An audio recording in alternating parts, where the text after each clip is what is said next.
আসসালামু আলাইকুম ওরহমতুল্লাহি ওবারাকাতু। প্রিয় ভাই ও বোনেরা, স্বাগতম ধর্মের চেতনা চ্যানেলে। আজ আমরা এক অনুপ্রেরণামূলক ইসলামিক গল্প শুনব, যা আমাদের হৃদয়কে স্পর্শ করবে এবং চিন্তাকে নতুনভাবে জাগ্রত করবে। চলুন সত্যের আলোতে জ্ঞান অর্জন করি। হজরত মুহাম্মদ সাল্লাল্লাহু আলাইহি ওয়াসাল্লামের যুগে আরবে ফাহাদাত নামে এক গ্রাম ছিল। এই গ্রামে রুকানা ইবনে আবদে ইয়াজিদ নামে এক পালোয়ান বসবাস করত। সে ছিল বিশাল দেহের অধিকারী। তখনকার সময়ে রুকানা ছিল সবচেয়ে শক্তিশালী একজন পালোয়ান, কেননা কুস্তিতে তার সাথে কেউ পেরে উঠত না, সবাই তার কাছে পরাজিত হতো। তখনকার সময়ে আরবের সবচেয়ে শক্তিশালী ব্যক্তি হিসাবে রুকানাকে সবাই গণ্য করত। একদিন রুকানা তার গ্রামের লোকদের সাথে কুস্তির ব্যাপারে কি যেন একটা আলোচনা করছিল। ঠিক সেই সময় সেখানে একজন ব্যক্তি এসে সকলকে উদ্দেশ্য করে বলল, তোমরা কি জানো, মক্কায় একজন নবী এসেছেন যার নাম মুহাম্মদ সাল্লাল্লাহু আলাইহি ওয়াসাল্লাম, এবং তিনি আল্লাহর প্রেরিত একজন রাসূল, এবং তার উপর আসমানি কিতাব কুরআন নাজিল হয়েছে, এবং তার কথা শুনে সবাই দলে দলে ইসলাম ধর্ম গ্রহণ করছে। তিনি নাকি অনেক জাদুও জানেন। তার কথা শুনে লোকেরা বলল, বলো কি, তাহলে তো আমাদের অবশ্যই তার সাথে একবার দেখা করা উচিত। কিছুক্ষণ পর রুকানা তাদেরকে বলল, যদি সত্যিই তিনি আল্লাহর প্রেরিত রাসূল হয়, তাহলে তো আমাকে অবশ্যই তার সাথে কুস্তি লড়তে হবে এবং তাকে সেই কুস্তিতে পরাজিত করতে হবে। এই ভেবে রুকানা পালোয়ান সেখান থেকে সোজা তার বাড়িতে চলে গেল। রুকানার একটি পুত্র সন্তান ছিল যার নাম ছিল ইয়াজিদ। সেও তার বাবার মতো অনেক শক্তিশালী একজন পালোয়ান ছিল, এবং সেও তার বাবার মতো কখনো কোনো কুস্তির লড়াইয়ে হারেনি। রুকানাও তার ছেলেকে বলল, আমি লোকের মুখে শুনলাম মক্কায় মুহাম্মদ সাল্লাল্লাহু আলাইহি ওয়াসাল্লাম নামে একজন আছে, সে নাকি অনেক বড় একজন জাদুকর। তাই আমি ভাবছি মক্কায় গিয়ে তার সাথে দেখা করব এবং তার সাথে কুস্তি করব। রুকানার মুখে এমন কথা শুনে রুকানার ছেলে ইয়াজিদ বলল, বাবা, আমিও তোমার সাথে মক্কায় যাব, আমিও দেখতে চাই তিনি আসলে কে। অতঃপর একদিন রুকানা ও তার ছেলে ইয়াজিদ মুহাম্মদ সাল্লাল্লাহু আলাইহি ওয়াসাল্লামের সাথে দেখা করার জন্য মক্কার উদ্দেশ্যে বেরিয়ে পড়ল। ফলে বেশ কয়েকদিন পথ চলে। মরুভূমির বিশাল পথ পাড়ি দিয়ে তারা মক্কায় গিয়ে পৌঁছাল। কিন্তু মক্কায় পৌঁছানোর পর রুকানা দেখতে পেল তার মনের ভিতর কেমন জানি এক অন্যরকম শান্তি অনুভব করছে, আর খেয়াল করে দেখল যে মক্কার লোকজনদের চেহারার মধ্যে কেমন যেন একটি নূরের আলো জ্বলছে, কারণ এখানে সবকিছুই আল্লাহর রহমত যাতে প্রতিষ্ঠিত ছিল। মক্কার এমন পরিবেশ দেখে রুকানা তার ছেলেকে বলল, বাবা ইয়াজিদ, আমার মনে হয় এখানে বিশেষ কিছু রয়েছে, কেননা আমি নিজের মধ্যে কেমন জানি অন্যরকম শান্তি অনুভব করছি। বাবার মুখে এমন কথা শুনে ইয়াজিদ বলল, হে আমার পিতা, আপনার যেমন মনে হচ্ছে আমারও ঠিক তেমনই মনে হচ্ছে। আমিও নিজের মধ্যে কেমন জানি এক অন্যরকম শান্তি অনুভব করছি, এবং এত সুন্দর শান্তির পরিবেশ আমি এর আগে কখনো দেখিনি। সেখানে এক স্থানে তারা কিছু লোককে দেখতে পেল, তাই তারা দুজন সেখানে গেল এবং রুকানা তাদের জিজ্ঞেস করল, আচ্ছা, তোমরা কি বলতে পারো, মুহাম্মদ সাল্লাল্লাহু আলাইহি ওয়াসাল্লাম কে কোথায় গেলে পাওয়া যাবে? তখন লোকেরা বলল, আপনারা কারা এবং কোথা থেকে এসেছেন? তখন রুকানা বলল, আমি একজন কুস্তিগীর, আর আমার নাম রুকানা, আমরা ফাহাদাত গ্রামের বাসিন্দা।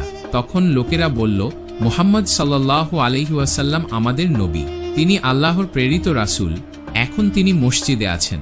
অতঃপর রুকানা ও তার ছেলে মসজিদের দিকে রওনা হল। মসজিদে প্রবেশ করে রুকানা দেখল একজন বুজুর্গ ব্যক্তি বসে আছেন।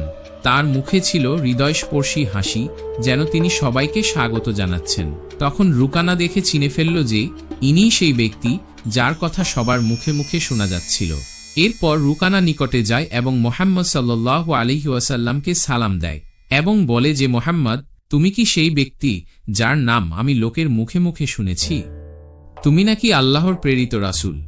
তখন মুহাম্মদ সাল্লাল্লাহু আলাইহি ওয়াসাল্লাম বললেন, হ্যাঁ, তুমি ঠিকই শুনেছ, কিন্তু তুমি কে এবং কোথা থেকে এসেছ?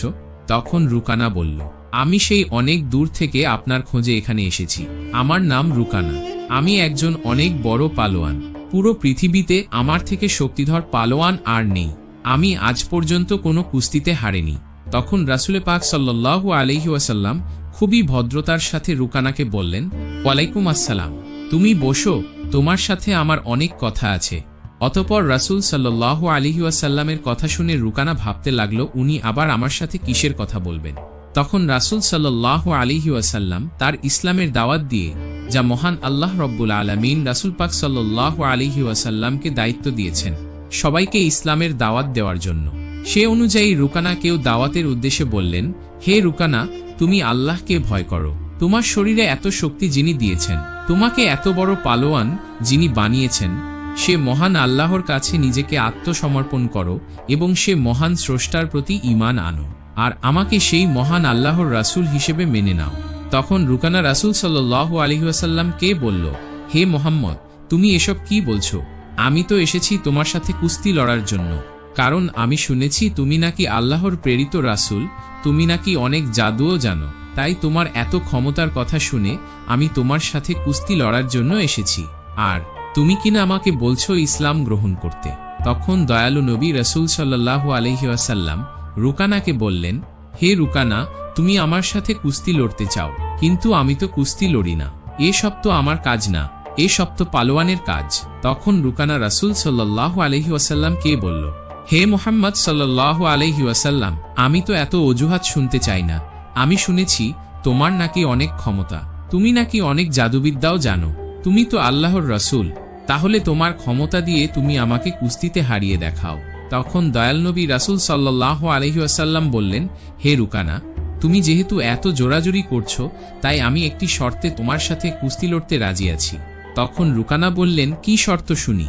তখন দয়াল নবী মায়ান নবী রাসূল সাল্লাল্লাহু আলাইহি ওয়াসাল্লাম বললেন, হে রুকানা, তুমি যদি আমার সাথে কুস্তি করার পর হেরে যাও, তাহলে তোমাকে ইসলাম ধর্ম গ্রহণ করতে হবে আর আমাকে আল্লাহর প্রেরিত রাসূল হিসেবে মেনে নিতে হবে। এরপর রুকানা ভাবতে লাগলো, এই সামান্য একজন হুজুর আমাকে হারাবে, যার আমার মতো চওড়া বুক নেই, আমার মতো এত শক্তিও নেই। আমি একজন পৃথিবীর শ্রেষ্ঠ পালোয়ান, আমাকে আজ পর্যন্ত কেউ হারাতে পারেনি। আর মুহাম্মদ সামান্য একজন হুজুর, সে কোনো পালোয়ানও নয়, সে আমাকে কিভাবে হারাবে? সে তো আমার সামনে এক মিনিটও টিকতে পারবে কিনা সন্দেহ। এইভাবে রুকানা রাসূল সাল্লাল্লাহু আলাইহি ওয়াসাল্লামকে তুচ্ছতাচ্ছিল্য বলে গণ্য করল। অতঃপর রুকানা রাসূল সাল্লাল্লাহু আলাইহি ওয়াসাল্লামকে বলল, হে মুহাম্মদ, ঠিক আছে, আমি তোমার শর্তে রাজি। তুমি আমাকে হারাতে পারলে আমি তোমাকে আল্লাহর রাসূল হিসেবে মেনে নেব এবং আল্লাহর প্রতি ঈমান এনে ইসলাম ধর্ম গ্রহণ করে নেব।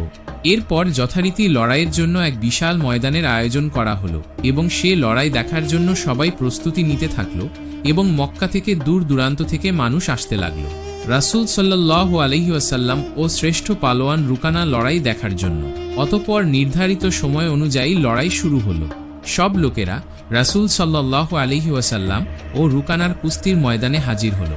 এরপর দুজনের মধ্যে লড়াই শুরু হয়ে গেল। তখন রুকানা রাসূল সাল্লাল্লাহু আলাইহি ওয়াসাল্লাম কে আঘাত করার জন্য রাসূলের দিকে তেড়ে আসলো। তখন রাসূল সাল্লাল্লাহু আলাইহি ওয়াসাল্লাম খুব সহজে রুকানাকে উপরে তুলে একটা আছাড় দিল। এক আছাড় খেয়ে রুকানা মাটিতে লুটিয়ে পড়ে এবং সে তার অনেকটাই শক্তি হারিয়ে ফেলে। এরপর রাসূল সাল্লাল্লাহু আলাইহি ওয়াসাল্লাম বললেন, হে রুকানা, তুমি হেরে গেছো। এখনো কি তুমি আমার সাথে লড়াই করবে? হে রুকানা, তুমি ইসলাম গ্রহণ করো আর আমাকে নবী হিসাবে মেনে নাও আর নিজের পরাজয় মেনে নাও। তখন রুকানা বলল, মুহাম্মদ, তুমি আমাকে আরেকটু সুযোগ দাও, এবার আমি তোমায় হারিয়ে ছাড়ব।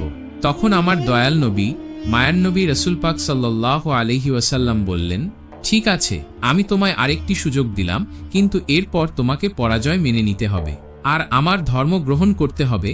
এই বলে দয়াল নবী পালোয়ানকে আরেকটি সুযোগ দিলেন। এরপর আবার লড়াই শুরু হয়ে গেল। এবারও রুকানা তেড়ে আসে রাসূল সাল্লাল্লাহু আলাইহি ওয়াসাল্লামকে আঘাত করার জন্য এবং আগের মতোই আবার রাসূল সাল্লাল্লাহু আলাইহি ওয়াসাল্লাম রুকানাকে উপরে তুলে মাটিতে আছাড় দেয়। ফলে সঙ্গে সঙ্গে রুকানা মাটিতে লুটিয়ে পড়ে। অতঃপর রুকানাকে বললেন, হে রুকানা, তুমি এবার নিজের পরাজয় মেনে নাও আর আল্লাহর প্রতি ঈমান আনো এবং আমাকে আল্লাহর প্রেরিত রাসূল মেনে নাও। কিন্তু তখনও রুকানা নিজের পরাজয় মানতে পারছিল না, কারণ সামান্য একজন হুজুরের কাছে সে হেরে যাবে, যে পালোয়ানকে কখনো কোনো কুস্তিগির হারাতে পারেনি, সেখানে সামান্য একজন হুজুর যে কিনা কোনো পালোয়ান নয়। তাই রুকানা তার পরাজয় যেন কোনোভাবেই মানতে পারছিল না। ফলে রুকানা পুনরায় রাসূলকে অনুরোধ করল তাকে যেন আরেকটি সুযোগ দেওয়া হয়। আর আমাদের নবী তো দয়াল নবী, যিনি ইসলামের জন্য একটি কেন হাজারো সুযোগ দিতে রাজি ছিলেন। তাই রাসূল বললেন, ঠিক আছে রুকানা, তোমাকে আরেকটি সুযোগ দিলাম, কিন্তু এবার না পারলে তোমাকে আমার শর্ত মেনে নিতে হবে। সে অনুযায়ী আবার লড়াই শুরু হয়ে গেল। এবার রুকানা তার শরীরের সমস্ত শক্তি দিয়ে রাসূলের উপর ঝাঁপিয়ে পড়ল, কিন্তু সে রাসূল সাল্লাল্লাহু আলাইহি ওয়াসাল্লামের কাছে আসার সাথে সাথে এবারও রাসূল সাল্লাল্লাহু আলাইহি ওয়াসাল্লাম তাকে উপরে তুলে একটি আছাড় দিল। আছাড় খেয়ে যেন রুকানা মাটিতে লুটিয়ে পড়ল, কোনোভাবেই সে উঠতে পারল না এবং সমস্ত শক্তি হারিয়ে ফেলল। এবার সে বুঝতে পারল আসলে মুহাম্মদ সাল্লাল্লাহু আলাইহি ওয়াসাল্লাম সাধারণ কোনো মানুষ নয়, তিনি আল্লাহর প্রেরিত রাসূল এবং ইসলামই শ্রেষ্ঠ ধর্ম।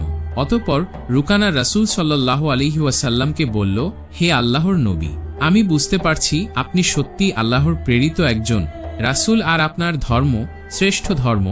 আমি আপনাকে নবী হিসাবে স্বীকার করছি আর আমি মহান আল্লাহর প্রতি ঈমান আনছি। তখন হযরত মুহাম্মদ সাল্লাল্লাহু আলাইহি ওয়াসাল্লাম বললেন, এবার বুঝলে তো আসলে আমরা কেউ কখনো শক্তিশালী নই। আল্লাহর ইচ্ছায় আজ তোমাকে আমি হারাতে পেরেছি, আর আল্লাহর ইচ্ছায় তুমি আজ এত বড় পালোয়ান হতে পেরেছ। আল্লাহ যদি না চাইতেন তাহলে আমি কখনোই তোমাকে হারাতে পারতাম না। তিনি আমাকে এত শক্তি দিয়েছেন, তাই তুমি আজ আমার মতো সামান্য একজন হুজুরের কাছে পরাজিত হয়েছ। রাসূল সাল্লাল্লাহু আলাইহি ওয়াসাল্লামের কথাগুলো শুনে রুকানা সাথে সাথে ইসলাম ধর্ম কবুল করে নিল। এই ঘটনা হযরত মুহাম্মদ সাল্লাল্লাহু আলাইহি ওয়াসাল্লামের মহত্ব ও মুজিজার জীবন্ত একটি প্রমাণ ছিল। অতঃপর রুকানা যখন হুজুর সাল্লাল্লাহু আলাইহি ওয়াসাল্লামের হাতে আত্মসমর্পণ করলেন আর ইসলাম কবুল করে নিলেন, তখন তার ছেলে ইয়াজিদ, যে নিজে একজন নামকরা কুস্তিগীর ছিল, সে নিজের বাবার এই পরাজয় মেনে নিতে প্রস্তুত ছিল না। গভীর আত্মবিশ্বাস ছিল যা হুজুর রাসূল সাল্লাল্লাহু আলাইহি ওয়াসাল্লামকে চ্যালেঞ্জ করতে বাধ্য করেছিল। ইয়াজিদ যৌবনের উচ্ছ্বাস আর নিজের বাবার পরাজয়ের শোকে রাসূলের সামনে দাঁড়িয়ে বলল, হে মুহাম্মদ, আপনি আমার বাবাকে কুস্তিতে হারিয়ে প্রমাণ করে দিলেন যে আপনি একজন অসাধারণ মানুষ। তখন আপনার ক্ষমতার বিচার করতে পারিনি। আপনি কি আমার সঙ্গে কুস্তি লড়বেন? হুজুর পাক ইয়াজিদের চোখের দিকে তাকিয়ে তার চ্যালেঞ্জ গ্রহণ করে নিলেন, কারণ তিনি জানতেন যে ইয়াজিদের মনে এখনও সন্দেহ আছে, তাই তার জন্য ঈমানের আলোর প্রয়োজন। তখন ইয়াজিদ নিজেকেই লড়াইয়ের জন্য প্রস্তুত করল, কারণ সেও নিজের বাবার মতো শক্তিশালী ছিল আর সে কখনো কারো কাছে পরাজিত হয়নি। ইয়াজিদ মনে মনে ভাবল, মুহাম্মদ সাল্লাল্লাহু আলাইহি ওয়াসাল্লামকে হারিয়ে নিজের বাবার পরাজয়ের প্রতিশোধ নেবে আর নিজের বংশের মাথা গর্বে উঁচু করে নেবে। এরপর যখন কুস্তি শুরু হয়, তখন ইয়াজিদ নিজের সকল শক্তি দিয়ে হযরত মুহাম্মদ সাল্লাল্লাহু আলাইহি ওয়াসাল্লামের উপর হামলা করল, কিন্তু রাসূল তার প্রতি আঘাতকে সহজেই প্রতিহত করে দিলেন। এতে সে অবাক হয়ে গেল, সে বিশ্বাস করতে পারছিল না এটা কিভাবে সম্ভব। হুজুর সাল্লাল্লাহু আলাইহি ওয়াসাল্লাম মুহূর্তের জন্য তাকে সুযোগ দিল যেন সে তার পুরো শক্তি প্রয়োগ করে নেয়। আচমকা দ্রুত গতিতে রাসূল ইয়াজিদকে মাটিতে ছুঁড়ে ফেলে দিলেন। ইয়াজিদের পেট মাটির সাথে এত জোরে ধাক্কা খেল যেন তার মনে হলো যেন তার হাড্ডিগুলো ভেঙে গিয়েছে। ইয়াজিদ আবার ওঠার চেষ্টা করল, কিন্তু তার পা নড়ছিল না। সে হুজুরের দিকে দেখল যে তার মুখে এসে প্রশান্তির হাসি ছিল। অতঃপর রাসূল ইয়াজিদের হাত ধরে উঠিয়ে বললেন, হে ইয়াজিদ, তুমি একজন সাহসী যুবক, কিন্তু মনে রাখবে প্রকৃত ক্ষমতা আল্লাহ রাব্বুল আলামিনের হাতেই রয়েছে। আজ তুমি নিজের চোখে দেখে নিয়েছো যে আল্লাহ রাব্বুল আলামিন তার নবীকে কেমন শক্তি দান করেছেন। এখনো কি তোমার মনে কোনো সন্দেহ বাকি আছে? এমন কথা শুনে ইয়াজিদের চোখ থেকে পানি পড়তে লাগল।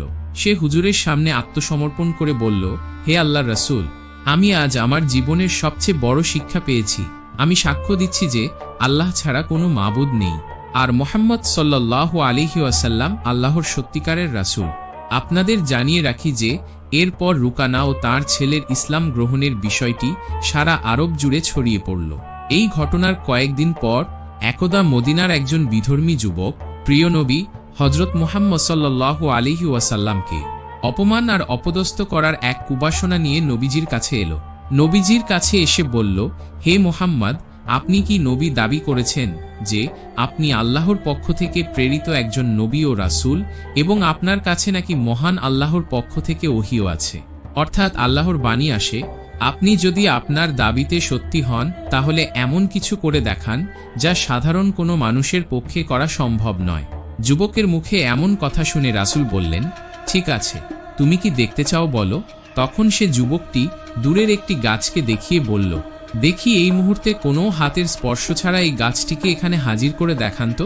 তখন নবীজি মুচকি হেসে বললেন, আমি কোনো কিছুই বলবো না, তুমি নিজে সেই গাছটির কাছে যাও এবং এতটুকু বলো যে আল্লাহর প্রেরিত রাসূল সাল্লাল্লাহু আলাইহি ওয়াসাল্লাম তোমাকে ডাকছেন। অতঃপর সে যুবকটি তার মনের সেই কুবাসনা পূর্ণ হওয়ার আশা নিয়ে নিশ্চিত মনে গাছটির কাছে গিয়ে বলল, এই গাছ তোমাকে আল্লাহর প্রেরিত রাসূল ডাকছেন। যুবকটি এই কথা বলার সাথে সাথেই গাছটি কম্পন করতে আরম্ভ করে দিল এবং মাটির সাথে তার সম্পূর্ণ সম্পর্ক ছিন্ন করে লাফিয়ে লাফিয়ে নবীজি সাল্লাল্লাহু আলাইহি ওয়াসাল্লামের সামনে উপস্থিত হয়ে গেল। গাছের এই অবস্থা দেখে সেই যুবকটি অবাক হয়ে বলল, আপনি নিশ্চয়ই কোনো জাদু জানেন। তাই সে যুবক আবার বলল, দেখি গাছটিকে আবার তার সে আগের জায়গায় প্রতিস্থাপন করে দেন তো। তখন নবী রাসূল সাল্লাল্লাহু আলাইহি ওয়াসাল্লাম গাছটিকে বললেন, যাও, তুমি তোমার নিজের স্থানে ফিরে যাও। সাথে সাথে এই গাছটি আবার তার পূর্বের অবস্থানে ফিরে গেল। নবীজির এই অলৌকিক মোজেজা দেখে সাথে সাথে সে যুবকটি উচ্চস্বরে কালেমা পড়ে মুসলমান হয়ে গেল এবং পরে সে যুবকটি তার পরিবারকে মুসলমান করালো। মহানবী সাল্লাল্লাহু আলাইহি ওয়াসাল্লামের পুরো জীবনটাই এমন অসংখ্য উদাহরণ দিয়ে পরিপূর্ণ। আমরা যারা জন্মসূত্রে মুসলিম, যদি সত্যি ইসলামের শিক্ষা ও রাসূল সাল্লাল্লাহু আলাইহি ওয়াসাল্লামের আদর্শ অনুসরণ করতাম, তবে দুনিয়া আরও সুন্দর ও শান্তিময় হতো। আল্লাহ আমাদের সবাইকে তার পথেই চলার এবং রাসূল সাল্লাল্লাহু আলাইহি ওয়াসাল্লামের শিক্ষা বাস্তবায়ন করার তৌফিক দান করুন। আমিন।